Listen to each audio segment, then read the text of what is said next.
सरकार चाहे कांग्रेस की हो चाहे भारतीय जनता पार्टी को, शिक्षा का स्तर सुधरना चाहिए।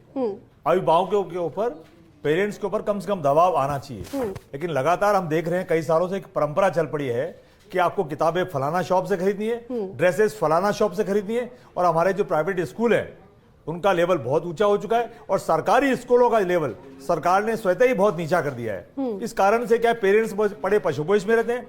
हर पेरेंट चाहता है कि मेरा बच्चा अच्छी स्कूल में पढ़े, और जब अच्छी स्कूल में पढ़ने जाता है तो उसके ऊपर तरह तरह की पाबंदियां लगाई जाती है। वर्तमान सरकार जो 15 महीने से राजस्थान में काम कर रही है, शिक्षा मंत्री मदन दिलावर जी, सरकार का बताइए ना, तब क्या किया था? अगर तब ही सॉल्व हो गया होता तो अब तक तो एक कड़ी मिल जाती, अब तक तो उस कड़ी पर आगे बढ़ते। 6 साल पहले की भी खबर अगर उठा के इससे जुड़ी हुई मैं देखूंगी, 6 साल पहले भी ये प्रावधान था, बात हुई थी कि नए शैक्षणिक सत्र से उस बात को 6 साल गुजर गए। सर राजकुमार जी, हर सरकार आती है वो नए नए नियम बनाती है, और जब नियम बनते हैं उनकी पालना कौन कराएगा? पालना अधिकारी करवाएंगे। अधिकारी कौन करवाएंगे? सरकार का, जब उनके ऊपर प्रेशर होगा।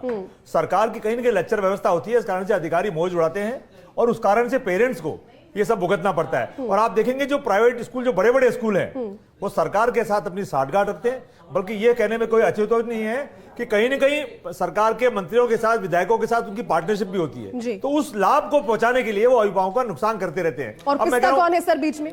जी, पिस्ता कौन है बीच में? पिस्ते तो पेरेंट्स ही हैं। पेरेंट्स पिसते हैं। आम आदमी इसमें पिसता है, हर घर इसमें पिसता है, हर घर के बच्चे स्कूलों में पढ़ते हैं। अब मैं बात करूं कांग्रेस पार्टी के, तो कांग्रेस पार्टी ने बेहतर शासन देने का प्रयास किया, बेहतर शिक्षा देने की प्रयास किया, लेकिन राजस्थान की जनता को सुहाया नहीं और हमको विपक्ष में बैठा दिया। और भारतीय जनता पार्टी को यह उम्मीद करके बैठाया कि ये बेहतर काम करेंगे। अब 15 महीने से इनके जो शिक्षा मंत्री मदन दिलावर जी, वो आंख का तारा मुख्यमंत्री जी का और आरएसएस का बनने में लगे हुए हैं।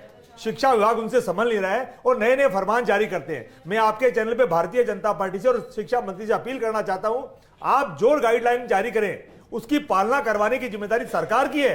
हम नहीं चाहते कि मनमानी सरकारी स्कूल की चले या प्राइवेट स्कूल की चले। सर एक दो टिप्स जरा दे दीजिए राजकुमार जी, आपने अपनी सरकार के समय कैसे कोशिश की थी? मैकेनिज्म अगर बनाया गया था तो कैसे बनाया गया था जिससे हर एक स्कूल में जांच हो, या फिर तभी जांच हो जब किसी स्कूल से शिकायत पहुंचे? कोई अभिभावक अगर जागरूक है तो वो शिकायत करेगा, कोई अगर पिसा हुआ है, दबा हुआ है, वोकल नहीं है तो वो नहीं करेगा। आपने कैसे मैकेनिज्म डेवलप किया था सर इसका? जयती जी, अनिल शर्मा जी जो अभिभावक संघ के यहाँ आपके कर्मचारी नेता आए हुए हैं स्कूलों की तरफ से, ये अनिल शर्मा जी लगातार स्कूलों के संघर्ष के लिए लगातार मैं देख रहा हूं उनको 15-20 साल से लगे हुए हैं। जी, बिल्कुल। चाहे सरकार कांग्रेस की हो चाहे बीजेपी की हो, इनके कांग्रेस के नेताओं से भी बहुत व्यक्तिगत संबंध रहे।